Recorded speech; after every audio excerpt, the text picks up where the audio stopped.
Well, we're in BibleStudyManuals.net, K94.htm. Furthermore, it has been proven that resistance to many modern antibiotics was present decades before their discovery. In 1845, we're talking about bodies, human bodies. In 1845, sailors on an ill-fated Arctic expedition were buried in the permafrost and remained deeply frozen until bodies were exhumed in 1986. Preservation was so complete that 6 strains of 19th century bacteria found dormant in the contents of the sailors' intestines were able to be revived. When tested, these bacteria were found to possess resistance to several modern-day antibiotics, including penicillin. Such traits were obviously present prior to penicillin's discovery, and thus could not be an evolutionary development. It's already there. Variation, micro-variation within a species. Here's the point. Mutations, adaptation, variation, diversity, population shifts, and so on all occur, but these are not macroevolutionary changes. Patton says in the Medical Tribune, it wasn't the penicillin that caused these things to change. They changed long before the penicillin came on the scene. And so obviously that's not the explanation for it. The explanation is that there are some of those bacteria which are antibiotic resistant that naturally occur, and you kill off everything else. So that's all that's left. Well, so goes the evidence that is supposed to prove the point. We want to emphasize that there are 2 observations. We see variation, and we call it horizontal because it doesn't lead to a totally different kind or species. There is also observed variation boundaries, bacteria, 3 kinds since 300 years ago.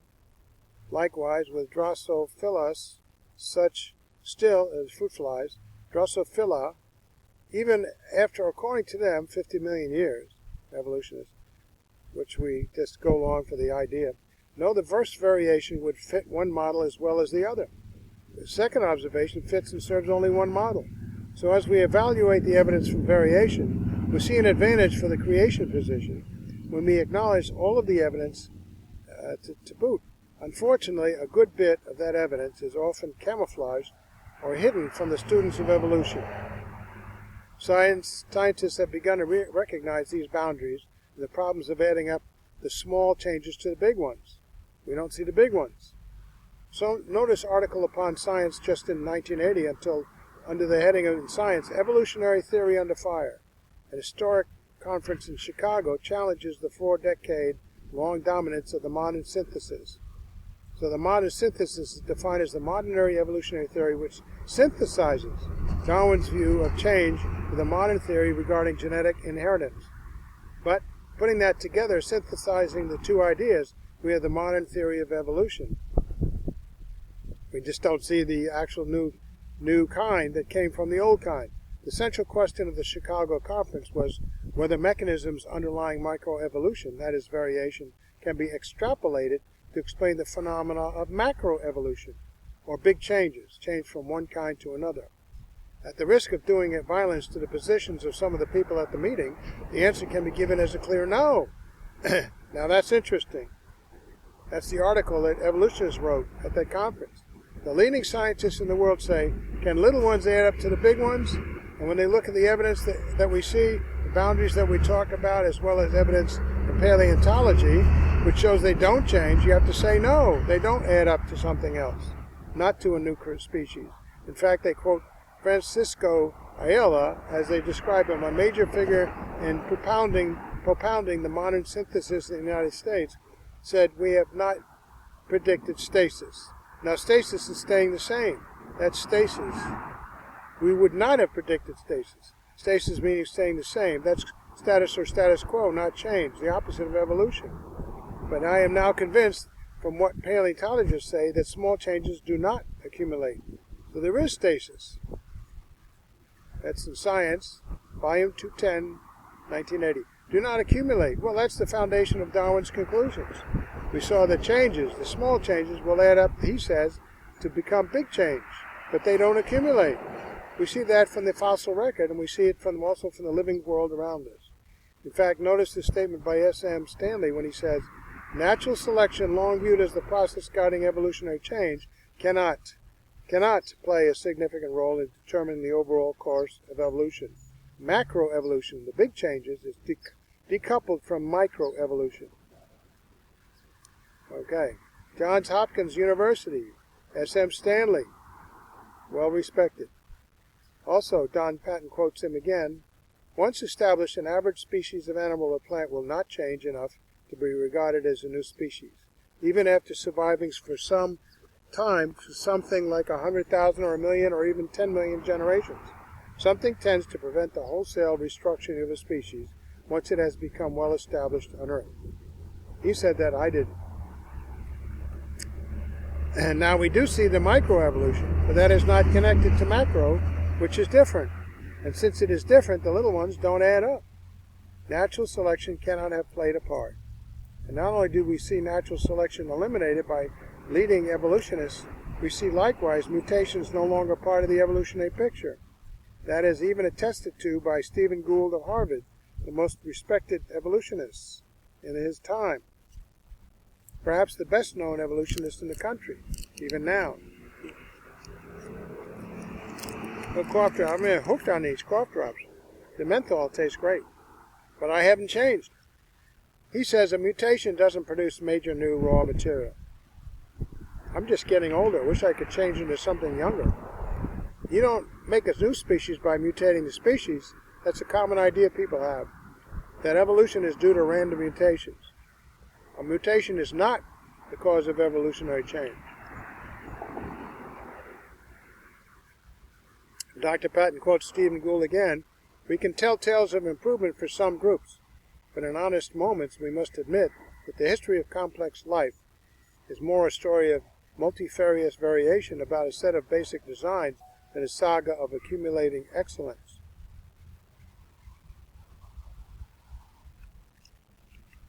Now, if mutations don't do it, and if natural selection doesn't do it, what does? You see, the problem with Darwin's view of evolution, these variants that he observed don't really play a role.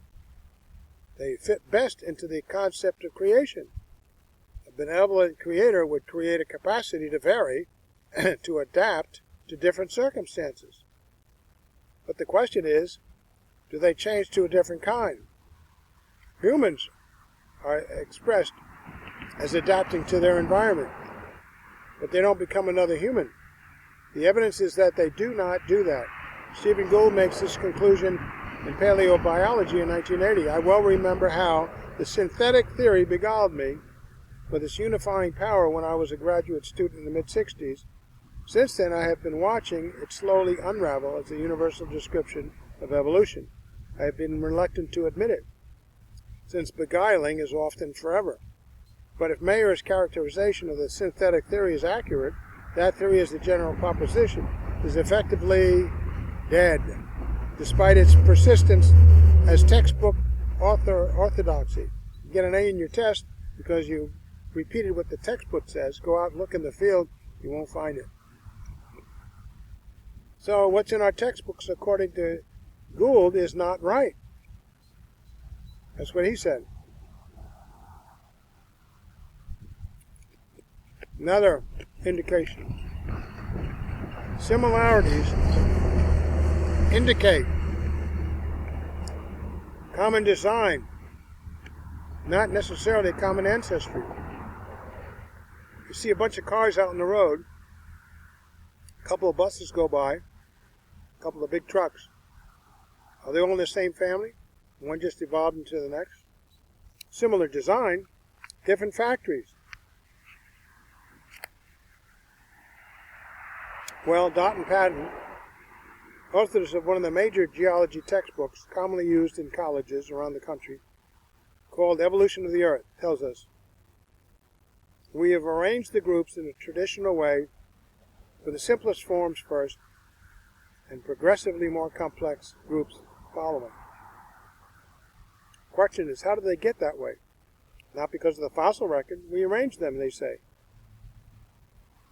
This particular arrangement is arbitrary and depends on what definition of complexity you wish to choose. Well, they arranged them based on their evolutionary assumptions, which they acknowledge in spite of what the fossil record tells us. Things are alike because they are related. And the less they look alike, the further removed they are from the common ancestor.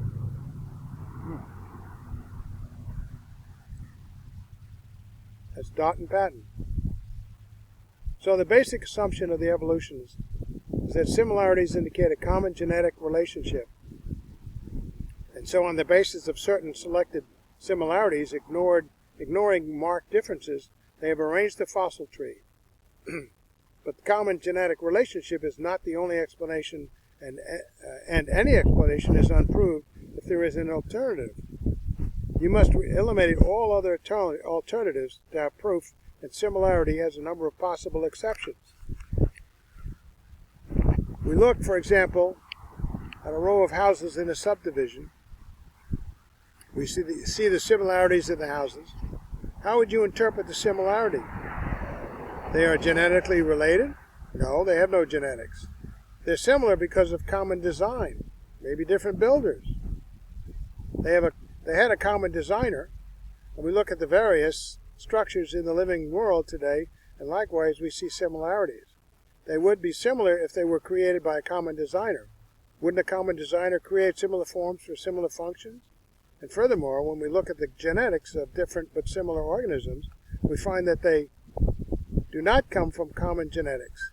For example, in the newt, we find that the hand develops from segments 2 through 5. In the lizard, it develops from segments 6 through 9. And in man, it develops from segments 13 through the end. Totally different genetics account for this similarity.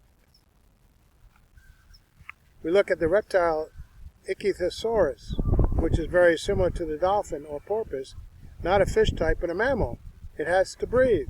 A reptile and a mammal, which both look like a fish, and sometimes the porpoise is confused for the shark, which is a fish. They're so similar. Consider the statement by J.Z. Young, professor of anatomy at Oxford. He refers to this phenomenon as variations on a series of themes. Dr. Patton says similar features repeatedly appear in distinct lines. Parallel evolution is so common that it is almost a rule that detailed study of any group produces a confused taxonomy. Investigators are unable to distinguish populations that are parallel new developments from those truly descended from each other. J.Z. Young, professor of anatomy in Oxford. Life of the vertebrates. If then it can be established beyond dispute the similarity or even identity of the same character in a different species is not always to be interpreted to mean that both have arisen from a common ancestor, the whole argument from comparative anatomy seems to tumble in ruins. D.H. Morgan, professor of zoology, Columbia University Science Monthly. It is now clear that the pride with which it was assumed that the inheritance of homologous structures from a common ancestor explained homology was misplaced, for such inheritance cannot be ascribed to identity of genes. The attempt to find homologous genes has been given up as hopeless. I don't know if I pronounced that word right. Try it for yourself at home. Sergei Vin De Beer, professor of embryology, University of London. What accounts for variations on a series of themes? This would sound more like a designer, wouldn't it? Young says, perhaps even more remarkable are the duckbills of animals that sift small invertebrates from the mud. He says there is a distinct similarity in the structures used for this purpose by the polydon, by the ducks, by the platypus, with fish and the reptiles. With the platypus, with the birds, you find duckbill. We find, for example, at the platypus, we see the duckbill and toe sticking up, which functions much like a fang and injects poison. It also lays leathery eggs like a reptile. It has the webbed feet of the bird like duckbill, and it has the beaver fur. It has the mammary glands. I don't know where that came from. We often pointed to the blood serum similarities between the chimpanzee and the human. But if we compare milk chemistry instead of blood serum, it's not the chimpanzee that's the closest to humans. It's the donkey that has milk chemistry almost exactly like the mother's milk. We'll speak about this some more.